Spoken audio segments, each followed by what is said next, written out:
এরপরে সাওম রেখে আপনি বেশি বেশি ফরজের পাশাপাশি নফল নামাজ পড়ার চেষ্টা করেন। ফরজ তো পড়বেনই, 5 ওয়াক্ত সালাত জামাতে অবশ্যই পড়বেন। যারা 5 ওয়াক্ত নামাজ জামাতে পড়ি না, রমজান মাসটা সুবর্ণ সুযোগ, 5 ওয়াক্ত সালাত জামাতে পড়বেন, পারা যাবে ইনশাআল্লাহ। এর পাশাপাশি দৈনিক 12 রাকাত সুন্নত পড়বেন। দৈনিক 12 রাকাত যে ব্যক্তি সুন্নাহ আদায় করে তার জন্য জান্নাতে একটা করে ঘর নির্মাণ করা হয়। দৈনিক একটা করে ঘর পেতে পারেন জান্নাতে যদি দৈনিক 12 রাকাত নফল বা সুন্নাহ আদায় করেন। এটা কি 12 রাকাত? ফজরের আগের 2, জোহরের আগে 4, পরে 2, 6 আর 2 8, মাগরিবের পরে 2 10, এশার পরে 2 12। এই 12 রাকাত নফল বা সুন্নাহ যে আদায় করে প্রত্যেক দিন তার জন্য জান্নাতে একটা করে ঘর নির্মাণ করা হয়। সুবহানাল্লাহ। রমজান মাসে এটা ছাড়বেন না ইনশাআল্লাহ, আল্লাহ পাক তৌফিক দান করুন। এবং 5 ওয়াক্ত সালাত তো অবশ্যই জামাতে পড়বেন, আল্লাহ পাক তৌফিক দান করুন, আমিন। বিশেষভাবে ফজর এবং এশা এবং আসর এগুলো যেন জামাত না ছোটে। যদি কারো ছুটেও যায় আপনি একা পড়ে নেবেন। যদি ঘুমিয়ে থাকেন ঘুম থেকে উঠলেই পড়ে নেবেন। যদি ভুলে যান স্মরণ হলেই পড়ে নেবেন। যদি আপনি মুসাফির হন কসর করে নেবেন। নামাজ ছাড়া যাবে না। এমন একটা জায়গায় আপনি আছেন যেখানে আপনার কোনো কাপড়ই নাই, মনে করেন আপনার কোনো পবিত্র কাপড়ই নাই, এমন একটা জায়গায় আপনি আছেন, কোনো কাপড় নাই, অজুর পানিও নাই, আপনার তায়াম্মুমের মাটিও নাই। আপনি কি করবেন? নামাজ পড়বেন না? কি করবেন? নামাজ আছে আপনার উপর ফরজ, আপনাকে এমন জায়গায় রাখা হয়েছে আপনি অজুও করতে পারছেন না, তায়াম্মুমও করতে পারছেন না, কোনো সুযোগ নাই, এবং আপনার কাপড়ও নাপাক হয়ে গেছে। আপনি কি করবেন? নামাজ ছেড়ে দিবেন? নামাজ ছেড়ে দিবেন? ছাড়বেন না। নামাজের কোনো মাফ নাই, নামাজের কোনো মাফ নাই। আর নামাজ বলতে আমি বর্তমান সময়ের চলমান 3G 4G নামাজকে বোঝাচ্ছি না। আমি মেনশন করতে যাচ্ছি নবী সাল্লাল্লাহু আলাইহি ওয়াসাল্লাম যেভাবে নামাজ পড়তেন সেই নামাজের কথা। তিনি ধীর স্থির ভাবে নামাজ পড়তেন। তিনি কি আমাদের মতো 4G স্পিডে নামাজ পড়তেন? রুকু করলে সেজদা পাওয়া যায় না। অনেক মসজিদে দেখবেন তারাবি হবে রমজান মাসে, এত দ্রুত যে আসলে মুসল্লি বুঝতে পারে না কি তেলাওয়াত করা হচ্ছে। শেষের আয়াতটা একটা লম্বা টান দিয়ে ছাড়া হয়, ওইটা খালি বুঝতে পারে এখন রুকু হবে, এইটুকু বুঝতে পারে। এরকম নয়। আপনি হারাম শরীফে দেখবেন, কাবা ঘরে দেখবেন, মসজিদ নববীতে দেখবেন, অন্যান্য যত মসজিদগুলো আছে আরব কন্টিনেন্টে, এখানে দেখবেন ধীর স্থির ভাবে তারাবি সালাত হয়, সুন্দর কেরাত হয়, লম্বা কেরাত, লম্বা রুকু, লম্বা সেজদা, এবং প্রশান্তির সাথে মানুষ সালাত আদায় করে। আমি এই সালাতকে বোঝাচ্ছি। রমাদান মাসে সালাতটাকে প্রশান্তির সাথে আদায় করেন, তাড়াহুড়া করবেন না। কারণ ওমা খালাকতুল জিন্না ওয়াল ইনসা ইল্লা লিয়াবুদুন, আমি জিন আর মানুষকে শুধু আমার ইবাদত করার জন্যই সৃষ্টি করেছি, অন্য কোনো কারণে আল্লাহ পাক সৃষ্টি করেন নাই। এর জন্যই তো পৃথিবীতে এসেছি নামাজ পড়তে। নামাজে এত তাড়াহুড়া কেন? দুনিয়ার সমস্ত কাজ ধীর স্থির ভাবে করি, মসজিদে আসলে কখন বের হব তার আগে আমরা প্রতিযোগিতা সৃষ্টি করি। এটা কি ঠিক হচ্ছে ভাই? এটা ঠিক হচ্ছে? নামাজ স্থিরভাবে পড়েন, ধীর স্থির ভাবে পড়েন, আল্লাহ পাক তৌফিক দান করবেন।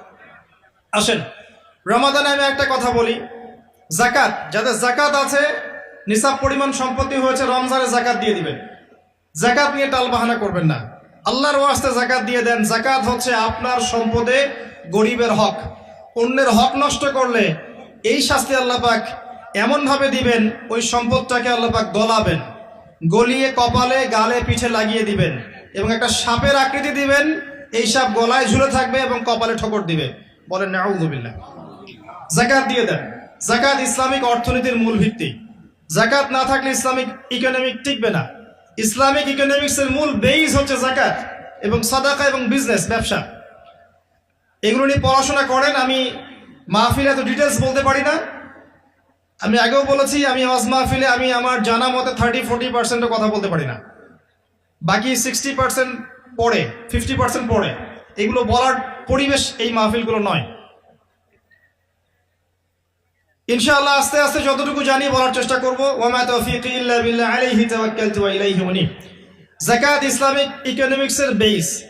ইসলামিক ইকোনমিক্স সম্পর্কে জানতে হলে, বুঝতে হলে, পড়তে হলে আমি একজন আলেমের নাম বলছি, যাকে আমি বেসিক্যালি ফলো করার চেষ্টা করি ইকোনমিক সেকশনে এবং অন্যান্য সেকশনেও। তিনি আমার খুব শ্রদ্ধেয় একজন আলেম, আল্লামা তাকি উসমানী জামাত বারাকাত, তার ইকোনমিক্সের সিরিজ আছে, ইসলামিক অর্থনীতির সিরিজ আছে, বই 10টা-15টা বই শুধু অর্থনীতির উপরেই। এগুলো কেনেন, ঢাকায় বাংলা বাজারে পাবেন, কিনে এনে বাসায় পড়েন, আপনি দেখবেন ইসলামিক অর্থনীতি কি জিনিস। আর অর্থনীতির জ্ঞান না থাকার কারণেই, অর্থনীতির বিশুদ্ধ জ্ঞান না থাকার কারণেই আমরা ইবাদত বন্দেগীর জীবনে, নামাজে হলেও ব্যবসায়িক জীবনে, অর্থনৈতিক জীবনে পাক্কা সুদখোর হয়ে বসে আছে। আমার কথা কি বুঝতে পারছেন ভাই? অর্থনীতির জ্ঞান দরকার আছে না? একটা রাষ্ট্র মনে করেন যার কাছে অর্থনৈতিক সুপার পাওয়ার, তার কাছে ইকোনমিক চাবিকাঠি আছে। ওয়ার্ল্ডের একটা রাষ্ট্র মনে করেন তার কাছে অর্থনৈতিক চাবিকাঠি আছে, সে চাইলে কাউকে ইকোনমিকভাবে দুর্বল করতে পারে, কাউকে শক্তিশালী করতে পারে। এখন অন্যান্য রাষ্ট্ররা এর আনুগত্য করবে না? করবে না? করবে। অর্থনীতি মূল ভিত্তি। নবী সাল্লাল্লাহু আলাইহি ওয়াসাল্লাম মদিনায় হিজরত করে যখন মদিনা সনদ তৈরি করলেন, সাহাবীদের মধ্যে ভ্রাতৃত্বের বন্ধন স্থাপন করলেন, ইহুদিদের সাথে চুক্তি করলেন, মসজিদ নববী নির্মাণ করলেন, এরপরে তিনি প্রথম যেখানে ফোকাস করেছেন সেটা হলো মুসলিমদের অর্থনীতি সমৃদ্ধ করার কাজে। তারপরে সামরিক বাহিনী গঠন ইত্যাদি ইত্যাদি।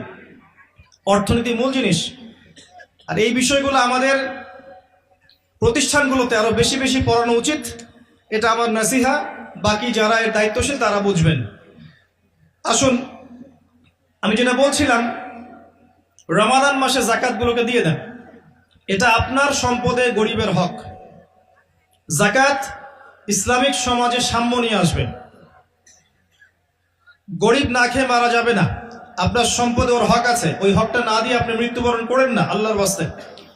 এই পর্যন্ত যে যাকাতগুলো দেন নাই সেটাও হিসেব করা উচিত যে আপনি কত টাকা যাকাত দেন নাই, এবং আল্লাহ পাকের কাছে ইস্তেগফার করা উচিত যে আল্লাহ, আমার 20 বছর আগ থেকে যাকাত ফরজ হয়েছে, আমি যাকাত এখনো দেইনি, আল্লাহ আমাকে মাফ করো। যদি সম্ভব হয় টাকাগুলো দিয়ে দিয়েন। আল্লাহ পাক তৌফিক দান করুন, দোয়া করি আমি।